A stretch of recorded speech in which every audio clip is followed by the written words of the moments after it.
क्या आपने बाइंडिंग की है कभी ब्लाउज में? देखिए कैसे कर, ये है बाजू की बाइंडिंग, इससे ब्लाउज चुभता नहीं है, आप जरूर कीजिए। नमस्कार दोस्तों, हम 36 टेस्ट का ब्लाउज मैंने ड्राफ्टिंग कटिंग करके आपको एक वीडियो शॉर्ट वीडियो डाल दिया है। अब मैं इसकी कटिंग आस्तीन पे कर रही हूँ अस्तर के साथ में। तो देखिए ये 36 टेस्ट का परफेक्ट ब्लाउज बनने वाला है। आप वो वाला शॉर्ट देख लें, नहीं तो ये फिर आपको मैं भी कटिंग करने के बाद वापस बताती हूँ।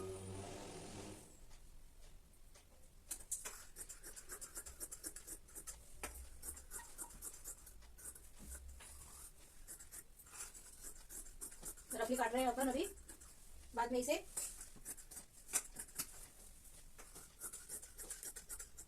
इस तरह से मैंने ये दोनों हिस्से काट लिए हैं। और अब यहाँ पर हम आस्तीन को 4 फोल्ड में जमा कर आस्तीन वाला हिस्सा भी इस बॉर्डर में से इस तरह से निकाल लेंगे।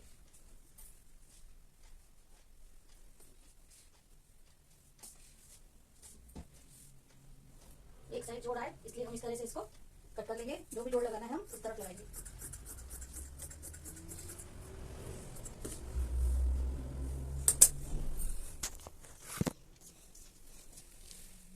ये स्क्रीनशॉट आप ले सकते हैं, इसका बिल्कुल परफेक्ट ब्लाउज बनेगा। ये देखिए ये आस्तीन है इसकी।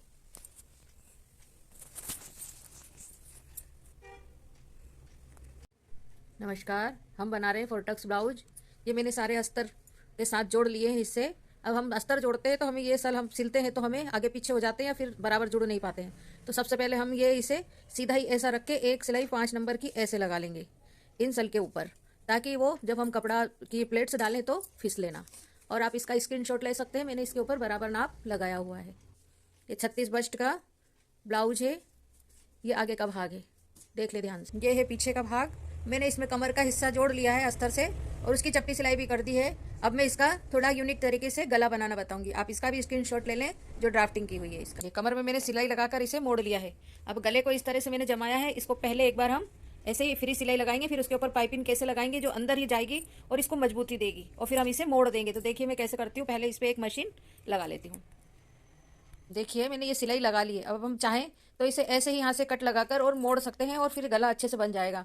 मगर यहाँ कुछ हल्कापन लगता है और ये ब्लाउज कभी भी जल्दी खराब होने का डर रहेगा कि सिलाई सिर्फ सिंगल सिंगल कपड़ा रहेगा। तो यहाँ हम एक पट्टी लगाएंगे इसको मजबूती देने के लिए और यहाँ थोड़ा सा भारीपन लाने के लिए। तो देखिए मैं उसके लिए एक पट्टी काट लेती हूँ, फिर आपको बता। ये देखिए मैंने 1 इंच चौड़ी पट्टी काट ली है और अब इसको हम गले के यहाँ से जोड़ना स्टार्ट करेंगे।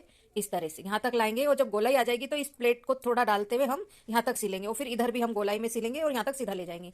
ये पट्टी गले की चौड़ाई आप नाप लें और उससे 6 इंच ज़्यादा ले लें, 6 या 4 इंच, ताकि हम जो यहाँ से प्लेटें डालेंगे तो वो कम ना पड़े। अब देखिए मैं आपको सिल के बताती हूँ। ये पट्टी हम यहाँ से जोड़ेंगे और ये 1 इंच चौड़ी है और इसको मोड़ना नहीं है, बस इसको यहाँ से हम लगाएंगे ताकि ये गले में थोड़ा सा हेवीपन आ जाए और ये पहनने में खींचने में कभी भी पीछे से खराब ना हो। क्योंकि मोटा है तो हम इसमें पाइपिंग नहीं लगा रहे हैं, अंदर से हम फोल्ड करेंगे कपड़ा।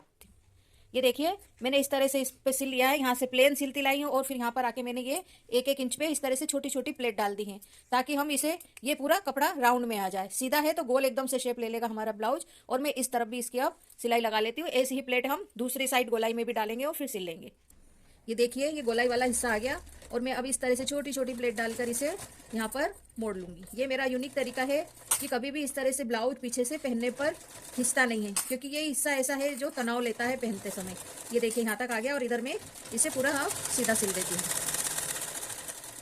ये हो गया। अब यहाँ हम इसे पूरी तरह से यहाँ छोटे छोटे कट डाल देंगे और फिर हम इसे पलट लेंगे।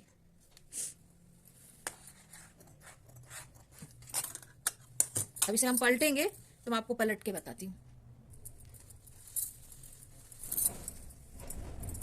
ये इस तरह से हमने अंदर से निकाल लिया और ये कपड़ा पूरा अंदर चला गया और ये देखिए पूरी तरह से हमारा यहाँ एक हेवी लुक आ जाता है। ये देखिए यहाँ पर जो हम ऐसे सिंपल मोड़ देते हैं तो वो थोड़ा सा पतलापन लगता है। और ये देखिए मैंने ये ब्लाउज में भी पाइपिंग डाल के इसे मोड़ लिया था। ये देखिए किस तरह से हमारा एकदम अच्छे से परफेक्ट सिल के तैयार हुआ है ये गला। अब हम इसे मशीन लगा लेंगे और इसको फाइनल टच दे देंगे। देखिए आगे।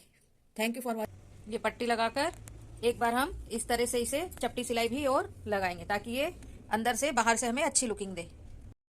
देखिए कितने फिनिशिंग से हमारा पीछे वाले भाग का गला बना है। ये देखिए ये लग रहा है ना हेवी लुक। नहीं तो हम ऐसे ही मोड़ देते हैं तो यहाँ बहुत कम पतला पतला फील होता है और ऐसा लगता है कि ज़्यादा खींच के गला ही खींच के पहनना पड़ता है। तो फटने का भी डर रहता है। इस तरह से बारीक या मोटा आप पाइपिंग अंदर दिखेगी नहीं और आराम से आप इसे सिल पाओगे। ये अंदर चला गया, कपड़ा पता भी नहीं चला और ज़्यादा मेहनत भी नहीं करी। इसको हम अगर इधर बाहर से लगाते तो बहुत सारी सिलाई लगाना पड़ती है। पहले लगाओ, फिर साइड मोड़ो, फिर पट्टी मोड़ो, फिर इधर से भी लग जाती है वो लगने को, पर बहुत सिलाई है। 2 सिलाई में हमारा पूरा ब्लाउज का गला बन गया है। बाद में तो हम इसमें और कुछ लगाएंगे डेकोरेशन के लिए, पाइपिंग वगैरह। शुरू करते हैं आगे का भाग सिलना। तो हम सबसे पहले ये एक सिर्फ फ्री सिलाई लगाएंगे, उसके बाद इन प्लेटों को हम मोड़ेंगे इस तरह से। पहले एक सिलाई फ्री लगा लेते हैं इन प्लेटों के ऊपर। अब जो ये हम नीचे वाली मेन प्लेट डालेंगे तो इसमें हम यहाँ 2 इंच सीधा सिएंगे और फिर इसे हम तिरछा शेप देंगे। ये ध्यान रखें आप। ये देखिए इस तरह से सीधा और फिर तिरछा करने से एक प्लेट से ही कितना अच्छा लुक आता है ब्लाउज। ये पूरा उभार आ जाता है बिना किसी कप को डाले हुए। तो आप ये प्लेट डालते हुए ध्यान रखें, इसको 2 इंच तक सीधा सिए और फिर इसे शेप दें।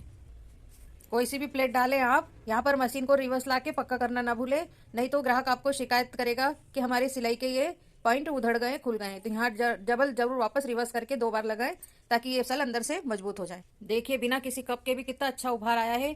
और मेरी तरह से आप कटिंग करेंगे तो कभी भी आपका गला आगे से ढीला नहीं होगा। ये देखिए कटिंग से ही पता चलता है कि ये कितना अंदर गया है और गोलाई एकदम परफेक्ट आएगी। आगे से आप जब झुकेंगे तो गला ढीला नहीं फील होगा आपको। तो ये कटिंग मेरी तरह से आप करना सीख लें तो आपको एक बिना पैटर्न के, बिना किसी भी जरूरत के आप सिल लेंगे। और जिस तरह हमने गले में पट्टी उसमें अंदर लगाई है, उसमें भी हम काज पट्टी, बटन पट्टी में ये वाली प्लेट यहाँ एक सल डालना ना भूले ताकि हम मोड़े तो ये पट्टी झुके नहीं, झोल ना खाए। ये वाला सल यहाँ पर बीच में एक जरूर डालें। ये देखिए काज पट्टी देखिए आगे गले में भी हम इस तरह से गोलाई में प्लेट डालते हुए पट्टी लगाएंगे। ये कॉटन की ही पट्टी लगाएंगे, यहाँ प्लेट डाल देंगे और ये फिर अंदर मुड़ेगी तो ये चुभेगी नहीं, इसलिए हम गले में भी कॉटन की ही पट्टी लगाते हैं। ये इस तरह से ये फिर हम इसे अंदर मोड़ देंगे। ये मैंने 4 टक्स का ब्लाउज बनाया, पर ये देखिए मैंने इसको मिला दिया है। मैं आपको सिखाने के लिए ही इसमें 4 टक्स डाले थे। और अब ये प्रिंसेस शेप में अच्छे से पफ भी इसका उठ गया है। दोनों तरह के गले बन गए हैं। ये पीछे वाला भाग है और ये आगे वाला। अब ये जो पाइपिंग निकली हुई है बाहर, इसे हम इस पे यूं रख के और यहाँ से सिलाई लगा देंगे। अब यहाँ ध्यान देने वाली बात है कि अगर किसी का गले साइड झुका हुआ है, कम गड्ढे में है, तो उसको हम इस तरफ से गहरी सिलाई लेके इस तरफ कम कर लेंगे और वरना सीधी ही सिलाई लगाएंगे। अगर किसी के शोल्डर उठे हैं तो हम यहाँ से इस तरह से इस तरफ हम तिरछा झोंक शोल्डर साइड देंगे। ये ध्यान देने वाली बात है। और इस तरह से हमारी ये सिलेंगे ना तो हमारे ये शोल्डर भी अंदर से जो बाहर से दिखेगी वो एकदम फिनिशिंग के साथ सिलाई दिखेगी। अब हम आपको बताते हैं सिल के। ये देखिए इस तरह से यहाँ मोड़ के अब पाइपिंग को हम अंदर से सिलाई कर देते हैं। यहाँ हमने शोल्डर सीधा करके और कर लिया है। इस तरह से यहाँ शोल्डर में हमारी सिलाई नहीं दिखती है। और ये पाइपिंग कॉटन की लगाओ तो ये कपड़ा कड़क होता है, चुभता भी नहीं है, तो कॉटन की ही लगाएं। फिर हम यहाँ भी एक बाउंडिंग वाली पाइपिंग लगाएंगे क्योंकि ये कपड़ा चुभता ही है। तो ये भी आप देखिएगा आगे। ये देखिए कितना अच्छा लुक आया है यहाँ से, और एकदम गोल शेप बिल्कुल बराबर पाइपिंग की, और यहाँ से एकदम फिनिशिंग टच। इस तरह से आप पाइपिंग लगाएं। मेरी हर क्लास में आपको कुछ ना कुछ सीखना मिलेगा। 30 क्लास तक चलेगी, फिर डे क्लास चलेगी। आस्तीन जोड़ने के बाद देखिए ये वाला जो है ये कट हम पूरी आस्तीन सिलने के बाद, अस्तर जोड़ने के बाद, तैयार करने के बाद ही कटिंग करें, क्योंकि उल्टा सीधा सिलने का डर रहता है। ये तो जामा का कपड़ा है तो पता चल जाता है, मगर प्रिंटेड कपड़े में पता नहीं चलता है। तो ये कटिंग पूरा ब्लाउज आपका फाइनल आस्तीन बन जाए तभी ये कटिंग करें, और ये कटिंग जरूरी है करना, नहीं तो आगे झोल आएगा। ये आस्तीन जुड़ गई है। और अब मैं बताना चाहती थी कि ये चुभता है, यहाँ से कपड़ा परेशान करता है ये जरी वाला, तो इस तरह की पट्टी काट लें आप इसके नाप से पूरी, और फिर इस तरह से ये इतनी जोड़ी पट्टी चाहिए 1 इंच की, और यहाँ पर इस तरह से बाइंडिंग करके यूं लगा दें इसको। पहले एक बार सिल लें, फिर दूसरी बार, पहले एक साइड सिले, फिर इसको यहाँ पर एक बाइंडिंग वाली पट्टी लगा दें ताकि ये कपड़ा अंदर दब जाए जरी वाला और चुभे नहीं। देखें ये मैंने यहाँ बगल में चुभे नहीं, इसलिए मैंने ये पट्टियाँ काट के रखी है, और इसे हम डायरेक्ट बिना जोड़े ही यहाँ पर लगाते जाएंगे एक के बाद एक, ताकि ये हमारा गल चुभे नहीं।